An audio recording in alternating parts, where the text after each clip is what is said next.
amendments. The amendments exempt them unless there's a good reason for specific platforms in scope.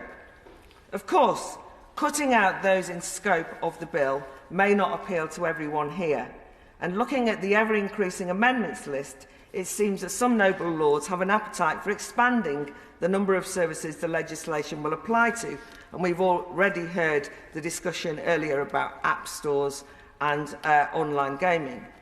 But we should note that the government has carved out other exemptions for certain services that are excluded from the new regulatory system. It's not included emails or SMS messages or one-to-one oral communications and so on and so forth. And so what I'm suggesting are some extra exemptions, and that we remove services with fewer than 1 million monthly UK users. Ofcom would have the power to issue the provider with a notice bringing them into scope, but only based on reasonable grounds, having identified a significant safety risk and with 30 days' notice. I fear that if we don't tackle this, there is a substantial, serious and meaningful risk that smaller platforms based outside and inside the UK will just become inaccessible to British users. It's notable that over 1,000 US news websites blocked European users during the EU's introduction of GDPR, if you remember. We have to ask, will there be a similar response to this law?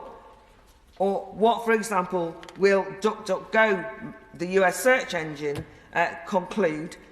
It's a search engine that emphasises privacy and refuses to gather information on its users, meaning that it will be unable to fulfil the duties of identifying or tailoring search results to users based on their age contained in the bill. Are we happy for them just to go? So I fear that this bill will reduce the number of tech platforms operating in the UK. This is anti-competitive. And I don't say that because I have a particular commitment to competition and the free market, by the way. It's because competition is essential and important for users' choice and empowerment, and also for free speech, something that I fear the bill is threatening. Indeed, the Lords Communication and Digital Committee's extensive inquiry into the implications of giving large tech companies what is effectively a monopoly on defining which speech is free, concluded, and I quote, "Increasing competition is crucial to promoting freedom of expression online. In a more competitive market, platforms would have to be more responsive to users' concerns about freedom of expression and other rights." And I think that's right. So if users are concerned that a platform is failing to uphold their freedom of expression, they could join a different platform with greater ease if there's a wide choice. But conversely, users who are concerned that they do not want to view certain types of material would be more easily able to choose another platform which prescribes said material in their terms and conditions. So I beg to move these amendments as a way of defending diversity, choice and innovation, and a feeble attempt at making this bill proportionate. Amendment proposed. Clause 3, page 3, line 17. Leave out paragraphs A and B and insert: the service has at least 1 million monthly United Kingdom users. My Lords, before I speak to Amendment 9, standing in my name in this group, which I will be able to do fairly briefly because a great deal of the material on which my case rests has already been given to the House by the noble Baroness Lady Fox of Buckley. May I say, on a more general and reflective point, that there are sort of two different views in the Chamber which somehow, over the next few weeks, need to be reconciled. There is a group of noble lords who are very understandably concerned and passionately concerned about child safety. In fact, we all share that concern. And there are others of us who believe that this particular bill and its approach and the measures being inserted into it have massive ramifications outside the field of child safety. For adults, of course, but also for businesses, as the noble Baroness Lady Fox of Buckley has been explaining. And we believe, that is, the noble Baroness and I and others like us, that these are not sufficiently taken into account either by the bill or by those pressing for measures to be harsher and more restrictive. And some sort of balance needs to be found. At second reading, my noble friend the Minister said that the balance had been struck in the right place.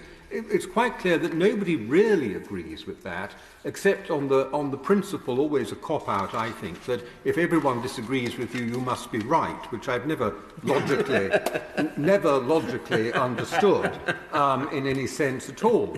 And I hope my noble friend, the Minister, isn't going to resort to claiming that he's got it right simply because everyone disagrees with him in different ways.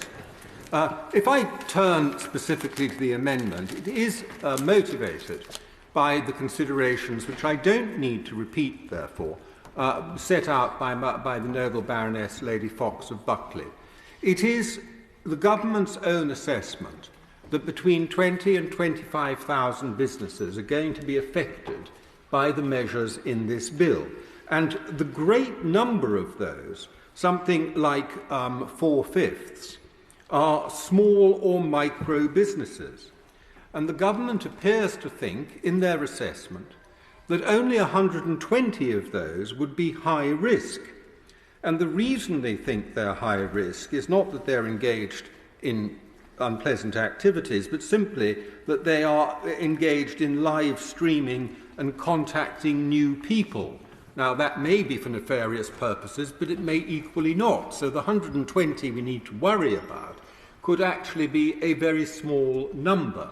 And we handle this already through our own laws. All of these businesses would still be subject to existing laws on data protection and on complying with the law generally about what it is that they're allowed to publish and broadcast. So they wouldn't be a free-for-all, it wouldn't be a Wild West, even amongst that very small number of businesses.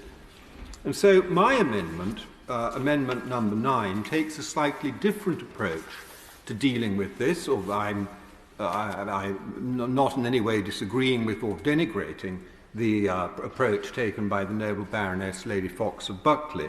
But my approach is to add to the list of exemptions to be found in the schedules, the list of exemptions, 2 additional categories. And the first of these was services provided by small and medium enterprises.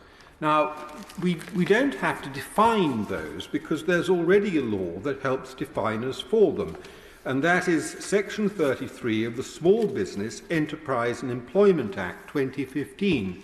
So my proposal is that we take that definition and that those businesses that comply with it are outside the scope of the bill.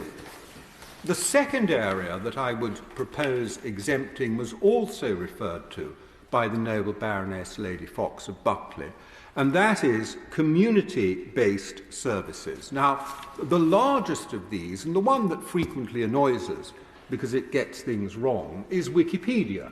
I'm a great user of Wikipedia, but I do acknowledge it does make errors. Of course, most of the errors it makes, like saying that Lord Moylan has a wart on the end of his nose.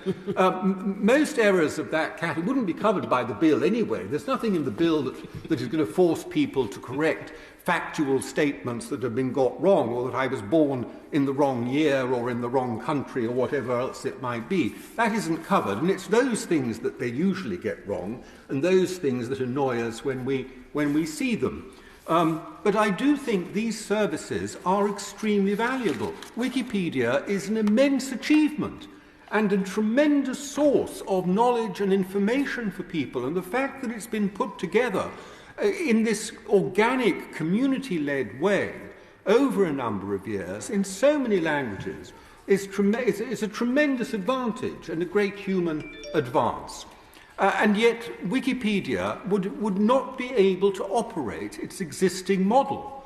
of people putting up their comments, because you go on Wikipedia and you can edit. Now, I know there are some, there wouldn't be any noble lords, but I believe in the other place it has been suggested that MPs have discovered how to do this, because they illicitly and secretly go on and edit their own pages, usually in a flattering, in a flattering way. So it is possible to do this, and you go on and you edit it, but there is no prior restraint. There is no checking in advance. There are moderators who are I don't know whether they're employed or whatever, but there are moderators at Wikipedia who then operate by reviewing what has been done over a period, but not what this bill requires, which is a checking in advance. But it isn't simply Wikipedia. There are other community sites.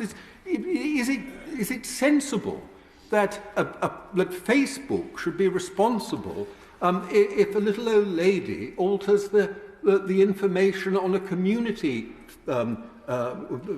Facebook site about what's happening in the local parish? Why would Facebook be held responsible for that? Why would we want them to be responsible for it? And how could they do it without effectively censoring ordinary activities that people want to carry out using the advantages of the internet that have been so very, very great? So that is what I'm asking is not dramatic. We have many laws in which we create exemptions for small and medium enterprises very sensibly. I'm simply asking that this law should be considered under that heading as well. And similarly for Wikipedia and community-based sites, that is slightly unusual that we've had to consider that. That's not normal, but I think it's very relevant to this bill, and I'd very much hope that the government would agree to it. The answer I wouldn't find satisfactory, and I say this in advance for the benefit of my noble friend, the Minister, and I say it in relation to this amendment and a number of other amendments that I shall be moving in this committee. The answer that I wouldn't find satisfactory is that it's all going to be dealt with by Ofcom.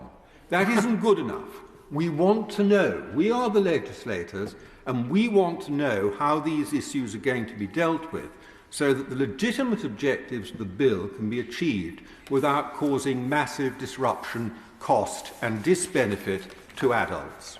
Yeah.